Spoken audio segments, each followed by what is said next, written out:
I still remember the exact moment my world cracked, not shattered, not exploded, just quietly cracked, like a hairline fracture running through glass that you don't notice until the light hits it just right. It started with a ringtone. Not mine. Hers. We were sitting on the couch late one evening, a soft yellow lamp glowing in the corner. She was leaning against the armrest scrolling through Pinterest, or at least that's what she said she was doing. I was beside her, finishing up some insurance claims from work. Then her phone buzzed. A soft notification. Nothing unusual. But the name that flashed on the screen, barely a second before she flipped it over, caught my eye. CJ. That was all. Just 2 letters and it. Insignificant to anyone else. But it nagged at me. My wife didn't use initials for people. She labeled contacts with full names, sometimes even emojis. Her sister had 3. Her best friend had hearts around her name. Even my mom had Mama Jean Red Heart. But this? CJ. When I asked, half joking, who's CJ? She didn't even look up. She just shrugged. Work thing. Then she changed the subject. And I wish I could say I let it go. I wish I could pretend I didn't feel that uneasy tug in my gut. But a part of me, some small, quiet part, felt the crack forming. The little things. A week later, more tiny details started piling up. Nothing dramatic. Nothing obvious.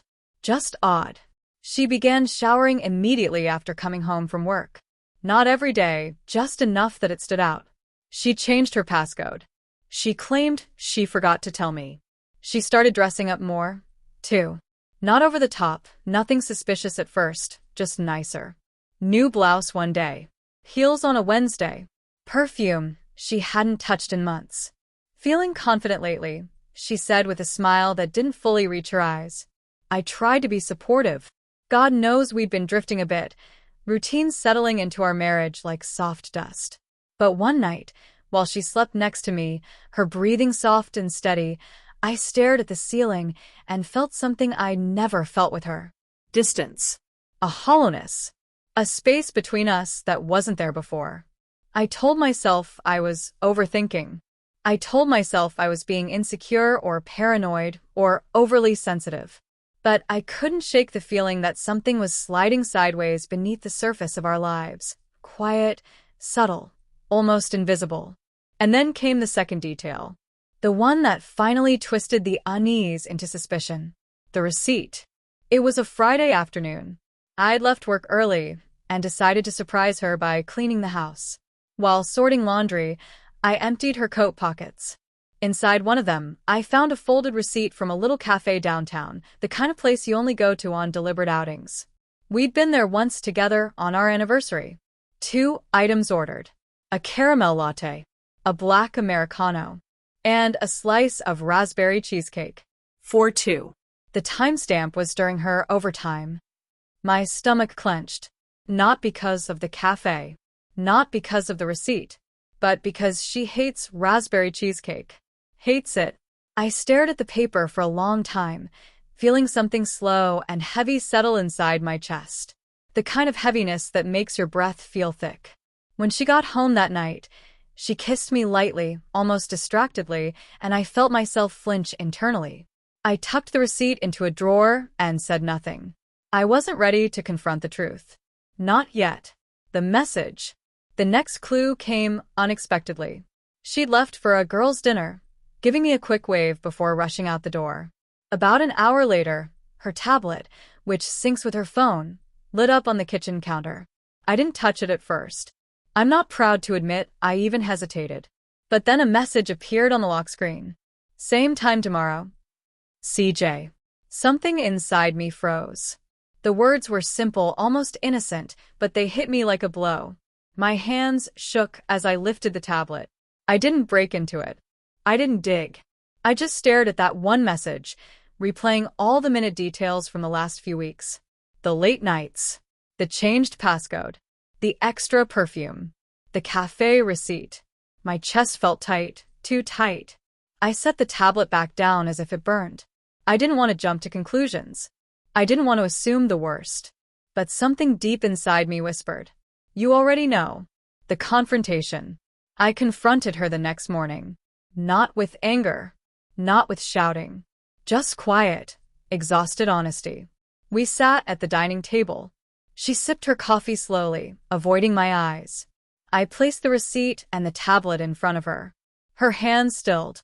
"What is this?" she whispered. "You tell me." Her throat bobbed. She inhaled shakily, then finally looked up, and that was when I saw it. Guilt. Plain, raw, undeniable guilt. But also fear. Sadness. A kind of lost confusion that made my stomach twist in conflict. "Is it someone from work?" I asked, my voice breaking. She didn't answer at first. When she finally spoke, her words were barely audible. It wasn't supposed to happen. A knife turned inside my chest. "Who is he?" She swallowed hard. "His name is Caleb. He joined our team a few months ago. We started working late together." Talking. I didn't mean for it to go this far. How far did it go? I already knew, but I needed to hear it. Tears filled her eyes. "I'm sorry." The silence that followed felt suffocating. My heart throbbed painfully, like every beat stretched something inside until it nearly tore. I wanted to scream. I wanted to walk out. I wanted to rewind time and stop all of this before it began. But I just sat there, feeling numb. "Why didn't you tell me?" It came out as a whisper. She leaned forward, voice shaking. "Because I didn't want to lose you." I was confused and it spiraled, and I kept thinking I could stop it before it became something real. "Did you love him?" Her face crumpled. "No," she said quickly. "No. I swear I didn't. It was detention. Escape. I felt invisible at home, and I know that's not your fault, and I should have talked to you, but I held up a hand. "Please don't blame this on me." Her tears spilled. "I'm not. I'm blaming myself. I know what I've done." The aftermath. The days after the confession felt like wandering through fog. Every memory I had of her, every warm moment, every laugh, every morning kiss, felt cracked, like I was holding something fragile that had already been broken. I couldn't look at her the same way.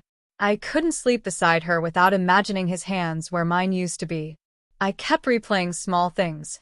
The way she smiled at her phone. The lingering scent of perfume. Her sudden interest in late-night shifts. All the tiny details that, together, formed the truth I didn't want to see. I loved her. God, I loved her more than I'd ever admit aloud. But love felt like a raw wound now. Open, exposed, stinging with every breath. She tried to apologize. Tried to talk. Tried to explain how lonely she'd felt, how trapped in routine, how desperate she'd been for something that made her feel alive. I didn't dismiss her feelings. I understood them. But understanding didn't erase the betrayal. The decision. A week later, I finally asked her to sit down again. She looked terrified, eyes puffy, hands trembling, shoulders tense.